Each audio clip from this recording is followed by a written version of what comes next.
আমরা সরকারি কর্মচারী প্রায় 18 লক্ষের মতো। আমাদের সরকারি কর্মচারী ভাই বোনদের দুঃখের কথা শোনার মতো কেউ নেই। কিন্তু আমি এখানে এসেছি আমার কিছু কথা বলার জন্য। মাননীয় প্রধানমন্ত্রী নির্বাচনে নির্বাচনের আগে আমাদেরকে কথা দিয়েছিলেন, বলেছিলেন যে আমি যদি নির্বাচনে জয়যুক্ত হই, জয় হয়ে আসি, আমি কৃষক কার্ড, ফ্যামিলি কার্ড, সরকারি চাকরিজীবীদের নবম পে স্কেল বাস্তবায়ন করব। তো এখন মাননীয় প্রধানমন্ত্রী আমাদের জননেত্রী খালেদা জিয়া, ওনার সন্তান তারেক জিয়া আমাদের প্রধানমন্ত্রী হয়েছেন।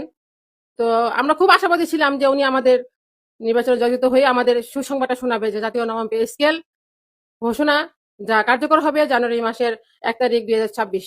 তো ধাপে ধাপে সবই শুনতেছি যে ফ্যামিলি কার্ডও উদ্বোধন হয়েছে, কৃষক কার্ডও দেওয়ার ব্যবস্থা হইতেছে, তারপর ইসলাম, মুসলিম, মসজিদ, খতিব, হিন্দু ধর্ম, বৌদ্ধ ধর্ম, খ্রিস্টান সম্মানী ব্যক্তিদেরকে সম্মানী ভাতায় উৎসব ভাতা দেওয়া হচ্ছে।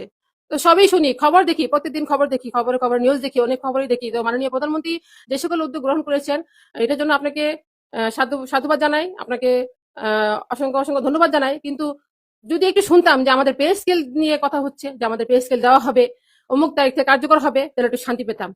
আমি আজকে এখানে এসেছি আমার একার জন্য নয়, সারা বাংলার কর্মচারীদের পক্ষ থেকে আমি এখানে এসেছি। আমার ভাই, আমার বোন যারা খেটে খাওয়া মানুষ, তারা অবশ্যই তারা আপনার কাছে চেয়ে আছে যে আমাদের মাননীয় প্রধানমন্ত্রী জুলাইয়ের আগে আমাদের জাতীয় নবম পে স্কেল ঘোষণা দিবেন, আর সেটা কার্যকর হবে জানুয়ারি মাসের 1 তারিখ থেকে 2026, সেখান থেকে এটা কার্যকর হবে। তো মাননীয় প্রধানমন্ত্রী, আপনার কাছে একটা কথা জানাচ্ছি, আমাদের অন্তর্বর্তীকালীন সরকার আমাদের পে স্কেলের জন্য 40,000 কোটি টাকা বরাদ্দ দিয়ে গেছেন, বলেছেন যে এটা শুধু সরকারি কর্মচারীদের জাতীয় নবম পে স্কেলের জন্য বরাদ্দ। আমরা সেটা শুনে আমরা অনেক আনন্দিত হয়েছিলাম, অনেক খুশি হয়েছিলাম। কিন্তু এখন আমাদের এই বরাদ্দ থেকে কৃষক কার্ড, ফ্যামিলি কার্ড, তারপর ভর্তুকি এবং ঋণ পরিশোধ করা হবে। তো মাননীয় প্রধানমন্ত্রী, আপনার কাছে বিনীত অনুরোধ জানাচ্ছি এই জন্য যে আমরা তো খেটে খাওয়া মানুষ, আমরা তো কর্মচারী, আমাদের প্রমোশন হচ্ছে না, আমাদের ব্লক পোস্টগুলোতে কোনো প্রমোশনের ব্যবস্থা নাই, আমাদের টাইম স্কেল নাই, সিলেকশন গ্রেড নাই, আর বিশেষ করে কর্মচারীদের তো দোষের শেষ নাই। আমরা ধারে ধারে বৈষম্য শিকার, আমরা খুবই বৈষম্য শিকার বলতে গেলে যে আমাদের জন্য চিন্তা ভাবনা করার মতো কেউ নাই। মাননীয় প্রধানমন্ত্রী, রোজার মাস, আজকে অফিস শেষ, আগামী শনিবার ঈদ উদযাপন হবে। আমাদের ভাইয়েরা বোনরা যে ঈদের বোনাস বা বেতন পেয়েছেন সেইগুলো দিয়ে পরিবার পরিজন নিয়ে সুন্দর মতো ঈদ করা যাবে না। আমি একজন মা, আমার সন্তানরা কিন্তু আমার কাছেই আবদার করে যে মা, আমার ওটা লাগবে, আমার এটা লাগবে, আমার সেটা লাগবে। তো মাননীয় প্রধানমন্ত্রী, আমি আপনাকে কাছে বিনীত প্রার্থনা করি, আমাদের কর্মচারীদের দিকে তাকিয়ে আপনি একটু সহায় হন, আমাদের কথা একবার একটু চিন্তা করেন। আপনি বাজারে যান 1,000 টাকা নোট নিয়ে, আমিও যাই বাজারে 1,000 টাকা নোট নিয়ে। আপনি যা কেনাকাটা করেন আমি তা কিনতে পারি না, কারণ আমার একটা কিনতে গেলে আমার আরেকটা হয় না। আমার বাজেট সীমিত, আমার বেতনের টাকা দিয়ে আমার 10 তারিখ পর্যন্ত যায় না, 15 তারিখে পরে আমার ধার কর্জ করে চলতে হয়, ঘর ভাড়া দিতে হয়, স্কুলের বেতন দিতে হয়, মাস্টারের টাকা দিতে হয়, লেখাপড়ার খরচ দিতে হয়, খাবারের খরচ দিতে হয়, বাচ্চার অসুখ বিসুখ আছে। আর সবচেয়ে বড় কথা হলো, যে সকল নারীরা চাকরি করে তাদের স্বামী সবকিছু নারীর উপরে চাপাই দেয়, তুমি চাকরি করো, টাকা পয়সা কি করো। সেটা শুধু আমার একার কথা নয়, অনেক আছে যে মুখ বন্ধ করে সহ্য করে, চুপচাপ নীরবে সব সহ্য করে যায়। মাননীয় প্রধানমন্ত্রী, আরো অনেক কথা আছে যা বলে শেষ হবে না। আমার অনেক ভাইরা আছে যে 5টার পরে তারা অটো চালায়, আমার অনেক ভাইরা আছে তারা পার্ট টাইম জব করে, আমার বোনরা আছে সেলাই কাম করে, টিউশনি করে। মাননীয় প্রধানমন্ত্রী, আপনার কাছে এই বিনীত অনুরোধ, আপনি দয়া করে আপনি দয়া করে আমাদেরকে নিয়ে বসেন, আমাদেরকে নিয়ে বসেন, আমাদের মনের কথাগুলো একটু শুনেন। এই কান্না আমার অভিনয়ের জন্য না, আমি অভিনয় করে কান্না করি না। মাননীয় প্রধানমন্ত্রী, বিগত দিনে আমরা অনেক আন্দোলন করেছি, অনেক কষ্ট করেছি, আমরা জল কামান খেয়েছি, বেতের বাড়ি খেয়েছি, রাবার বুলেটও খেয়েছি, আমাদেরকে সুরাগুলিও দেওয়া হয়েছে।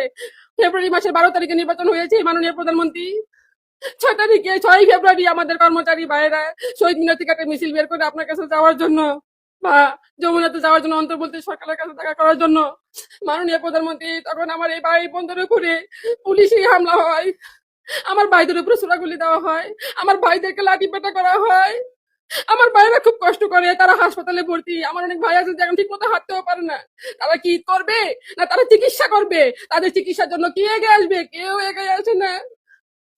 আমরা কর্মচারী, আমরা বেশি কিছু আবদার করতে পারি না। মাননীয় প্রধানমন্ত্রী, আপনার কাছে বিনীত অনুরোধ, আপনি আমাদেরকে এই নির্বাচনের আগে যে আশ্বাস দিয়েছিলেন সেই কথাটা আপনি আমাদেরকে ঘোষণা দিন অতি শীঘ্রই, যাতে আমরা পে স্কেলটা পেতে পারি। সেই 2015 সালে পে স্কেল দিয়েছে, আর কোনো পে স্কেল পাই নাই। আমরা সব দিক দিয়ে বক্তব্য কি আমরা অনেক আশা নিয়ে বেঁচে আছি, আমরা অনেক স্বপ্ন দেখি। 2015 সালের পরে কোনো পে স্কেল পাই নাই। আমরা মোট কথা অনেকে আছে যে পদে চাকরিতে ঢুকছে তারা সেই পদ থেকেই পেনশনে চলে গেছে, কোনো প্রমোশনও পায় নাই। বৈষম্য শুধু বৈষম্য শুধু অধিদপ্তর পরিদপ্তর দপ্তরের মধ্যে আছে, কিন্তু মন্ত্রণালয়ের জন্য আলাদা। মাননীয় প্রধানমন্ত্রী, মন্ত্রণালয় হচ্ছে কি আলাদা একটা গ্রহ, আলাদা নক্ষত্র, আলাদা জগৎ। ওদের নিয়োগ বিধি আলাদা, আমাদের নিয়োগ বিধি আলাদা। ওরা সবকিছু ধাপে ধাপে পেয়ে যায়, আমরা ধাপে ধাপে কিছু পাই না। আমরা মনে হয় অন্য এর থেকে আসছি, তারা মনে হয় অন্য জগৎ থেকে আসছে। কিন্তু মাননীয় প্রধানমন্ত্রী, আপনার কাছে বিনীত অনুরোধ জানাচ্ছি, প্রত্যেকটা অফিসে, প্রত্যেকটা দপ্তর, অধিদপ্তর, পরিদপ্তরে নিবিড় ভাবে একটু দেখবেন যে যারা নিয়োগ পাচ্ছে তারা কি প্রমোশন পাচ্ছে কিনা, তাদের ব্লক কিনা।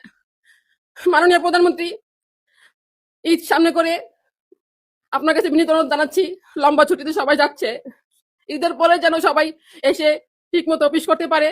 তারা যেন ঈদের পরে এসে আপনার কাছ থেকে জাতীয় নবম পে স্কেলের ঘোষণাটা শুনতে পায়। মাননীয় প্রধানমন্ত্রী, আমাদের কষ্টের ফল 40,000 কোটি টাকা পে স্কেলের জন্য বরাদ্দ করে গেছে। আপনি ঘোষণা দিন যেটা জানুয়ারি মাসের 1 তারিখ থেকে 2026 সাল জাতীয় নবম পে স্কেল ঘোষণা করা হলো। আমরা এতেই আমরা শান্ত, আমরা আপনার কাছে চিরকৃতজ্ঞ থাকবো। মাননীয় প্রধানমন্ত্রী, আপনার বাবা মারা গেছে, আপনার মা মারা গেছে, আপনার ভাই মারা গেছে, আমার বাবাও মারা গেছে জুন মাসের 18 তারিখে। স্বজন হারা যে কি দুঃখের আর কি কষ্টের আমি জানি। আমি আজকে আমার জন্য আসি নাই, আমি আমার সমগ্র বাংলার ভাই বোনদের পক্ষ থেকে, সরকারি চাকরিজীবী ভাই বোনদের পক্ষ থেকে আসছি। আমি আমার মনের কথাগুলো প্রকাশ করেছি। মাননীয় প্রধানমন্ত্রী, আপনি আমাকে ক্ষমা করে দিয়েন। আপনার প্রতি আমরা সবাই ঠিক আছি, আপনি একটু সহায় হন আমাদের প্রতি, আমাদের কথাটা শুনেন। মাননীয় প্রধানমন্ত্রী, আমরা খুবই খুবই নিবিড়ভাবে জীবনযাপন করতেছি। মাননীয় প্রধানমন্ত্রী, আমাদেরকে জাতীয় নবম পে স্কেল ঘোষণার দিন আমরা যেন জানুয়ারি মাসের 1 তারিখ থেকে কার্যকর হয়, আপনি সেই ব্যবস্থাটা করেন।